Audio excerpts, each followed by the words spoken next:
Thank you. I will start. Of course, we don't have any preference who to start with or anything, so don't overthink it. But I have just an email for one of the candidates. Her name is Angela Parsons, and she was not able to make it, so she sent me an email today apologizing that she is not able to make it, and she asked me to read her email to you, or her words to you. Hello, fellow residents. I'm sorry that I'm not here tonight. I was looking forward to meeting you. As a 28-year resident of River Oaks and a community volunteer, we may have already met. I'm often out walking the gas line and wooded path, so there is a good chance we have exchanged greetings. If you see me, I hope you will stop and talk. I love getting to know my neighbors. I have an ask of you tonight. When this election is over, please stay involved. I recently watched a video in which a candidate said that Ward 5 feels forgotten by the town. We are not forgotten. As a longtime participant in the mayor's monthly community leaders roundtable meetings, I know that all residents associations have the opportunity to raise issues that are important to their community. Amgad is a regular meeting participant, but he can't represent Roar on his own. Help building a stronger association is 2 phone calls away. Councillor Knoll has a wealth of knowledge on the background of Roar, and We Love Oakville will help an association get on track. Working with councillors, a well-organized residents association can get a lot done. Your civic engagement does not have to end on election day. Thank you, Amgad, for organizing this event, and thank you all for coming out tonight to meet your candidates. I am sorry to have missed you.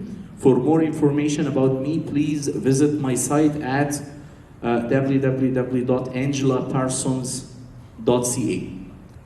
I hope you enjoy the upcoming Thanksgiving weekend with those dearest to you. All my best to you, Angela. So this was the first candidate, who's Angela Person. Please have a seat if you would like. The second representative or candidate who apologized and couldn't make it because he has a very busy schedule, and this was short notice of him, but he sent his wife and representative, and she has, I think it was Jeff Knoll, who is the current town and region councillor. I don't do this. Jeff is the politician. I think this is. You want to use the mic? You want to use this one? Do I need to use the mic? Yes, I really do. I really do. Thanks for asking. Yeah. So I don't usually do this. I think this is the first all candidates debate in 20 years. It's not on. You use that one. I give up. COVID. Huh. I'll try this one.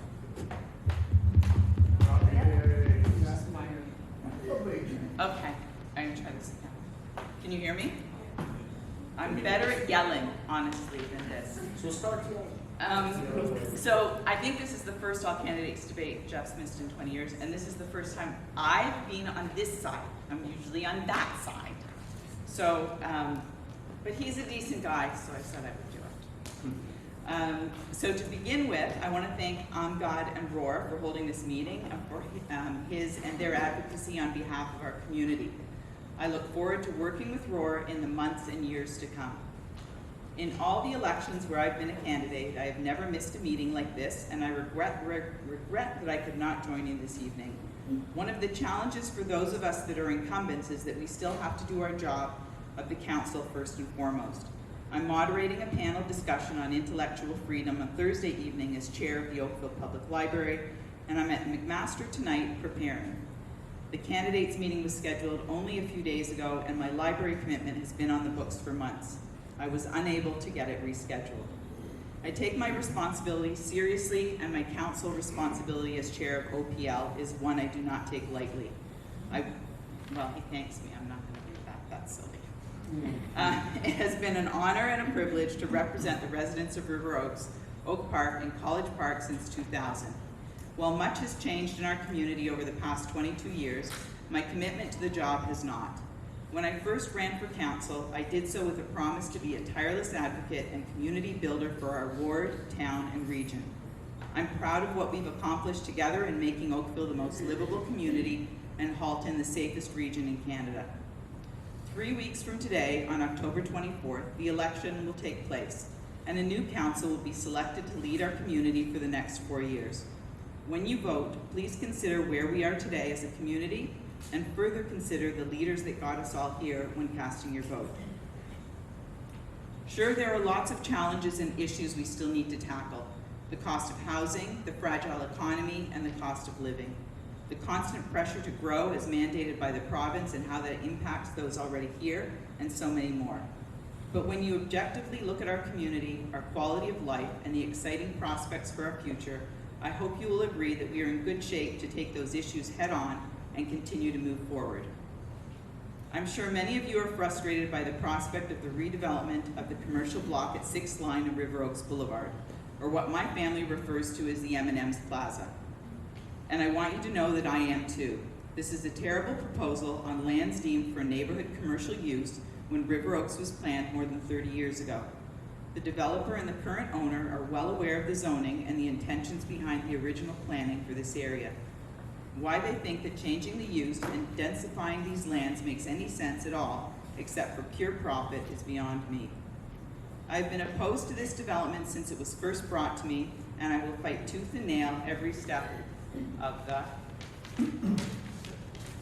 the way. There are lots of lands already designated for growth in Oakville. This parcel was not part of that and should not be. Ladies and gentlemen, thank you for your attendance tonight. If anybody would like to connect directly to address any connections or other feedback, I'm happy to meet in person, by phone, or even through the dreaded Zoom. I want you to know that I truly love this community and my job as your councillor. Not a day goes by that I'm not thankful for the trust and responsibility that you've bestowed in me. I'm excited to be running for re-election again this year, and I look forward to continuing to serve you as your regional and town councillor, chair of the Halton Police Board. I respectfully ask for your vote as Ward 5 Town and Regional Councillor on October 24th. Thank you.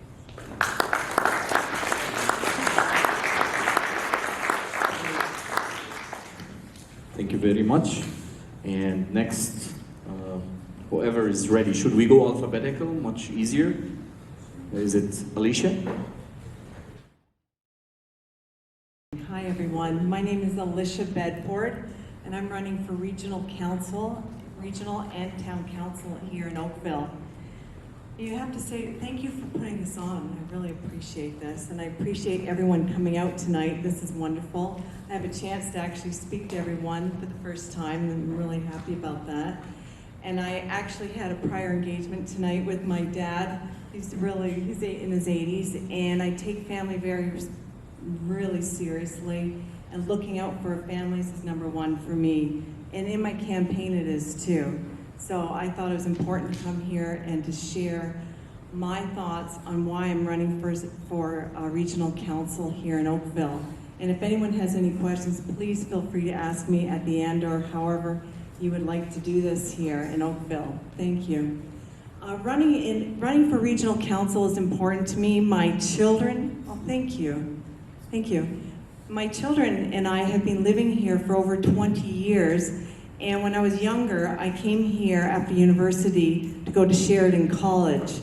And so Oakville has been a big part of my life for many years, and living in River Oaks area has been wonderful. I live over here on the 3 ponds over here, and it's just beautiful. I love the green space, and I'm happy to say that I'm definitely going to make sure green spaces are really important here. I know there's a lot of overdevelopment going on, and that is really important for all of us to know that, and the setbacks that have been going on with the new construction, even on the north side of Highway 5. Yes, you can say that's not part of Oakville Ward 5, but of course it is, because we all have a vote.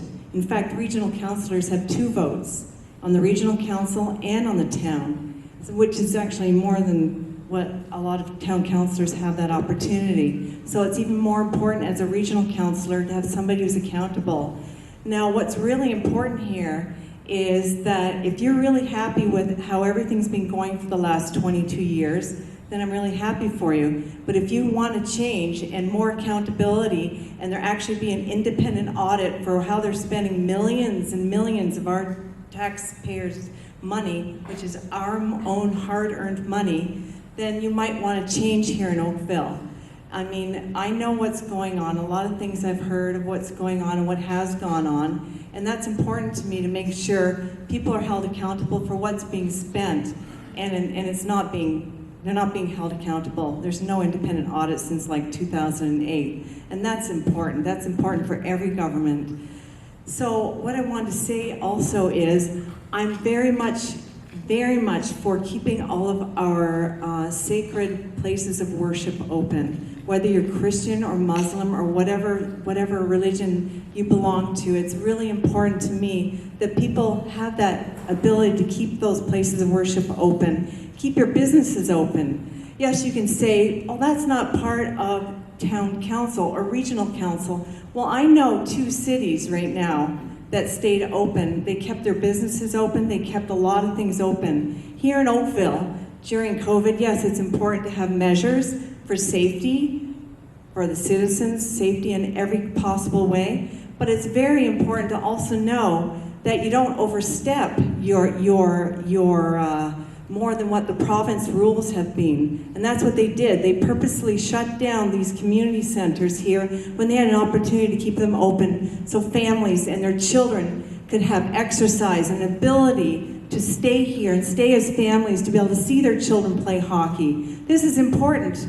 If it's important to me, I have a feeling it might be important to you, is it not? I think so. So we need change. We can't have people in for a long time. I mean, there should be election quotas. I mean, for the amount of time you're allowed to run in any election. That's truly how I feel.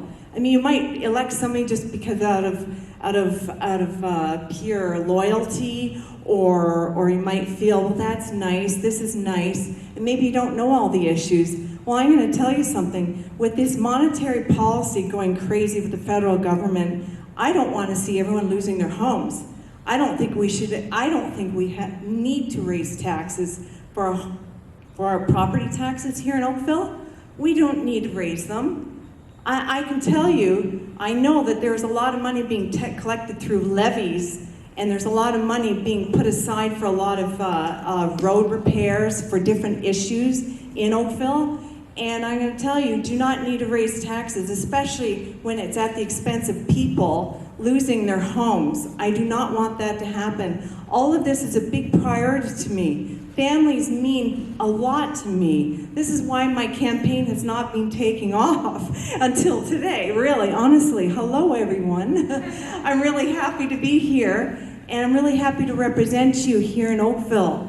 And I hope you give me a chance to represent you in Oakville. Thank you. Again, it's Alicia Bedford, and you will see my signs up later on this week, and I have a crew of volunteers that are happy to go around and say hi to everyone.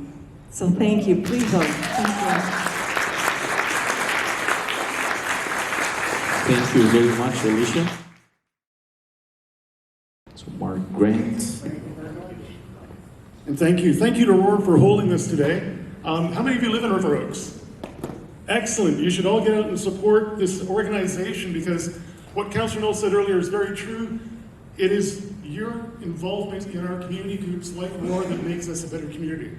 So, I've been your councillor for the town of Oakville since about 2003, and I have to stick to River Oaks issues.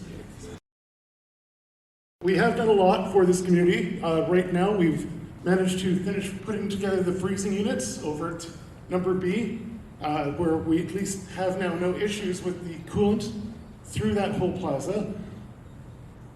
I've been working on for the last while a College Park, hang with me, College Park Parks Rehabilitation Program. What we've found is that going through all of our older parks, there's equipment that's breaking down and it's not working. So we are now working harder to try and make sure that we've got these places rebuilt and redone so that when our new families move in, they've got better places to play, better parks, better splash pads, all the great things we want in the community. I've been hearing a lot from people about how we haven't had an internal audit in the town of Oakville. The truth of the matter is, it's provincially mandated. We've had internal audits, external audits for the town of Oakville since I've been around. I'm sure that my friend Pierre later will mention that because he's been involved with the town of Oakville finances as well. Trying to keep it to River Oaks. Well, I'm not happy with the 6-line plaza across the street either. Feel free to talk about the questions will be.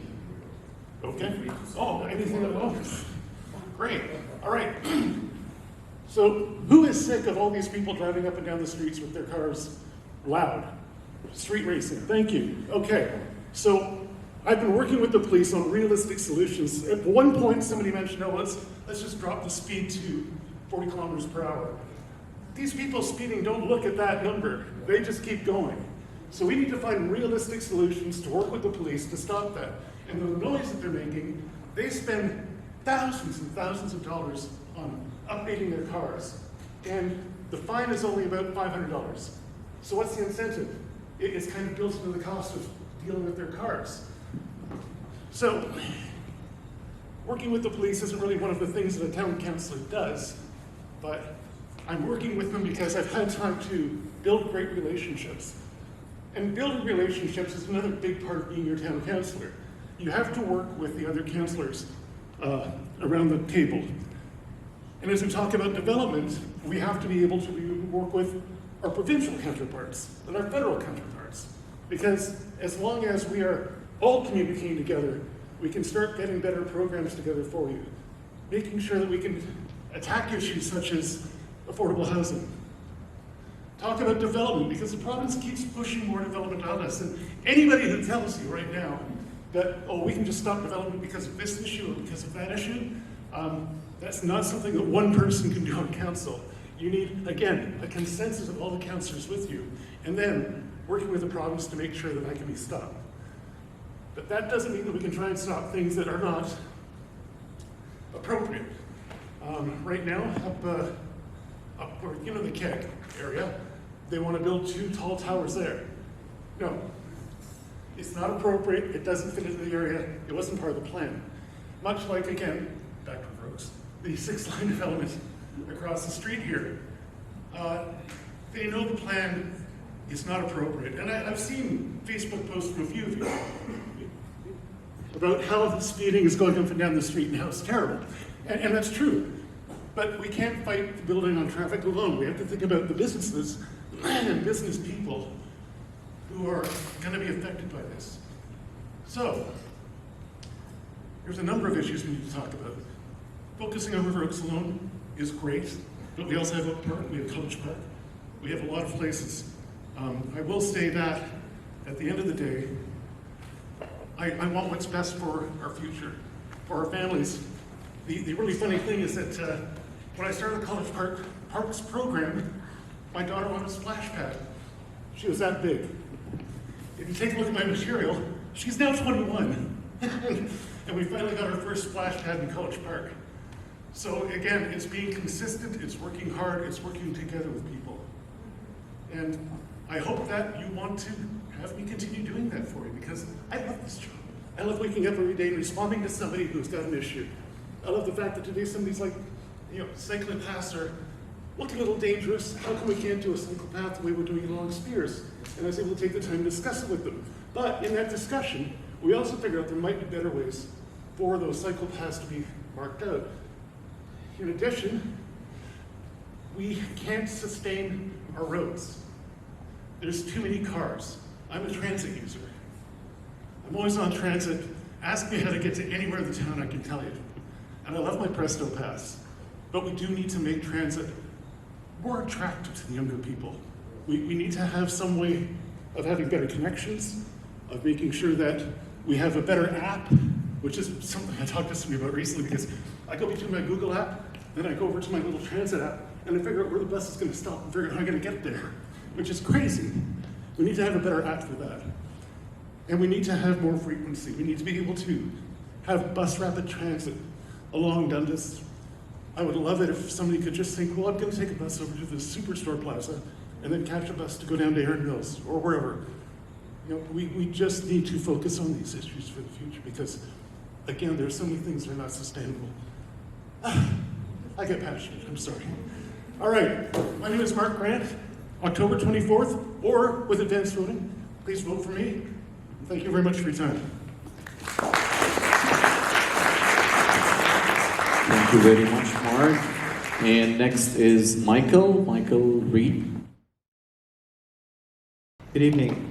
Thanks for coming. I'm going to start off with that I'm all about transparency, trust, and truth, and I want to bring that to Town Hall.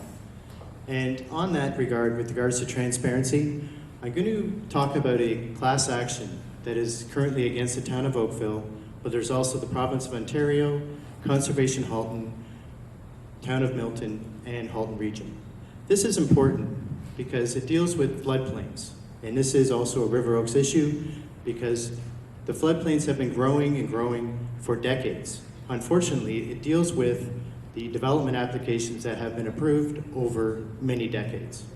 I'm bringing this up because as I said, transparency, the law firm I work for is bringing this action, but if I'm elected town councillor, obviously I would recuse myself from anything dealing with the class action. I just want to get that record straight. And this, as I said, is a very important issue because the floodplains growing causes increased risk for property damage and for loss of life. And I don't think there's anything more important than the loss of life. Regarding other issues that I have heard at the doors, yes, I have heard that the people in Ward 5 have a tendency of feeling like they've been forgotten. And I think that includes in the River Oaks area. That's what I have been hearing at the doors. Back to River Oaks and this development that is just south of us at the M&M Plaza. Yes, I think there are ways to stop development. I have reviewed that application. I have had my friends who are engineers review the reports, and I can tell you that some of those reports are inconsistent and incomplete. And it also deals with a lot of the stormwater issues because the stormwater runoff, the reports that are done, as I said, they have not used the appropriate test, which is supposed to be the Hurricane Hazel storm event. And unfortunately, they're using the storm event that is only a much lesser storm. So there is a way to do it. Mr. Grant mentioned one councillor can't, I guess, get things done. You need to have the vote. But I find that interesting because I've been watching council meetings, and unfortunately, I see votes quite often where they're unanimous. So I'm not really sure why that happens. So if they're unanimous, why are they not unanimous to fight against something and stop something? So as I can say, with regards to other community issues, which in River Oaks, I was talking to a resident about the traffic light at 6th Line and turning left onto River Glen. And he said he's been advocating trying to get a advanced green or an arrow for at least 8 years, and for some reason it isn't done. I see that as a very simple thing, and I don't really understand why it's not done. So there's a lot of other issues. If you want to talk to me or ask any questions, I'm happy to answer them. Just grab my business card or pamphlet at the back. I'm happy to answer any questions. And once again, I'm all about transparency, trust, and truth. Thank you. Thank you very much, Michael. And last but not the least, I think it's Pierre. Okay, thank you very much. I'm pleased to be here. It's been, I can tell you the backstory. I've been sick with COVID starting September 1st, and I'm immune deficient. So my campaign has not really started until Sunday, when I got some of my signs up, and hopefully in the future I'll be able to get more. For me, I'm immune compromised, so basically I take COVID very seriously. I know some other individuals say that why community centers are closed. From my personal view and my health, I think it was a wise decision, to be honest with you. Maybe not to extend it for such a long time, but it's important. People don't realize that this has impacted the community a lot, specifically individuals' health, as well as, for instance, businesses. A lot of businesses suffering from a lot of hardships because the customers have declined and everything. I'm still afraid in going in crowds in closed space. To be honest with you, I am, because I am being compromised. But I want to address to you various issues which I have in my platform. I don't know if you have the opportunity to visit my website. I'll get around to the neighborhood and at River Oaks. In the next week or two, I'll be knocking on doors, getting your feedback. But my platform was based on my platform was based on the citizen survey within the town of Oakville, which was done fairly recently. And these were the 5 issues which I thought were quite important. First and foremost, I'm really surprised that affordable housing is a #1 issue, because the young people as well as seniors are finding it very difficult to live within our community. It's ridiculous. It's so expensive. The region of Halton did a study and showing that you have to have an enormous, like 100,000 plus, even afford a condo. It's ridiculous. So my suggestion is for the town to implement an affordable and attainable housing strategy and roadmap. From this roadmap, we can see definite actions that need to be accomplished and to be taken, and the reasons why it hasn't been taken. Other potential is to provide grants or incentives. I know that seems, why are we doing that? Well, as a caring community, the town of Oakville should be concerned with providing affordable housing. So grants make sense. It's logical. It's something which should be done for our young people, our seniors as well. I suggest selling surplus land to affordable housing developers. Mind you, affordable housing developers at a reduced cost. As well, potential for the town to, as well, delay and waive certain development charges for affordable housing projects. What's very important, I know you're fighting here against this development. I totally support your fight, honestly. It's a tough challenge because we have in the town a livable Oakville plan, which basically guides the town. It's really like the official plan for the town in regards to density, in regards to height and everything. That plan needs to be updated, and it's hopefully, I've heard now it will be in 2023, but if elected, I will try to push that so that it's done sooner, so that the town has a solid foundation in order to go against developers who think they can just build skyscrapers. It boggles my mind how that is possible in a neighborhood on 6th line here to build 9 stories. But even more upsetting to me, I know on Trafalgar, I believe River Oaks goes all the way to Trafalgar. Marc mentioned about the Smart Center on Trafalgar, that's like a skyscraper, 20-something stories. I 2 of them, yes. I was boggled, I use that word, because according to the Liberal Oakville plan currently there, you're not supposed to build at that height. It makes no sense, and I don't see why the developer would even consider that. It does not make any sense. I know they're going to the Ontario Tribunal in order to convince individuals to build the height, which I think is completely wrong. In regards to the updating the official plan, I also believe that we need to resize. I know some people don't like this, and to be honest, in order to provide affordable housing, it's a potential by resizing what you can build on a piece of land. The town has lots of individual houses on large lots. I see, for instance, innovative plans in order to build a secondary house where a senior whose wealth is almost completely in their house cannot afford living because they're on a retirement. They're only making so much money. It's important to help them, by they can rent out their house, get money, and they can live either, like for instance, in the accessory home, or even other accessory availability in basements, in whatever second stories. We need to have that in order for our seniors as well as our young people, because as it is right now, I don't see any young individual making 100,000 right off the bat like that. It's crazy. I didn't. When I started working, it was like 15,000 I was making.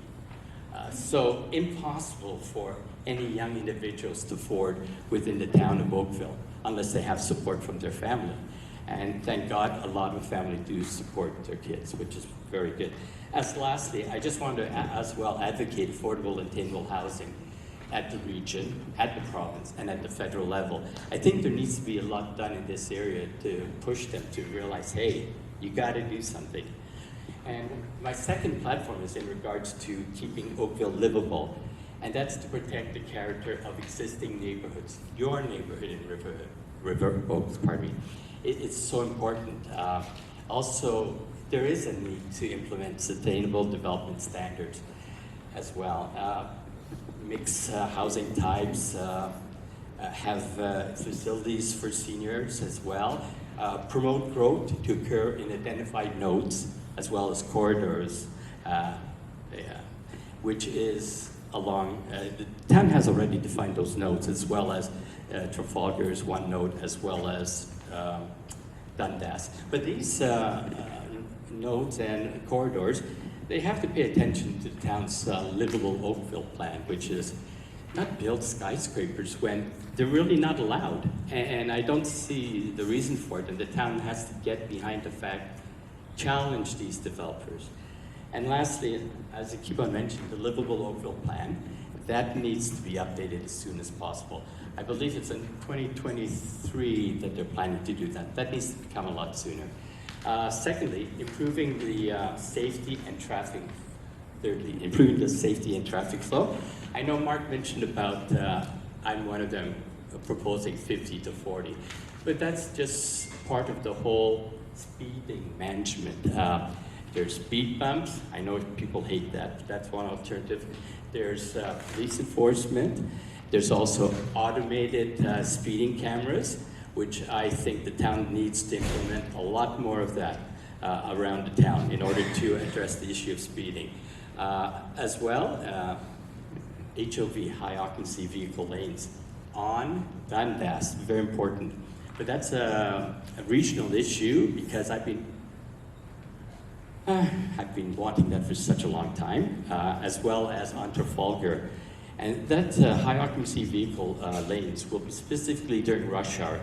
Along as with the HOV, you would have increase of rapid transit, which namely are electric buses, which will be coming soon in the town of Oakville. And that would be dedicated on Trafalgar, have more frequency to get people, no worries, to get people into out of their car into transit.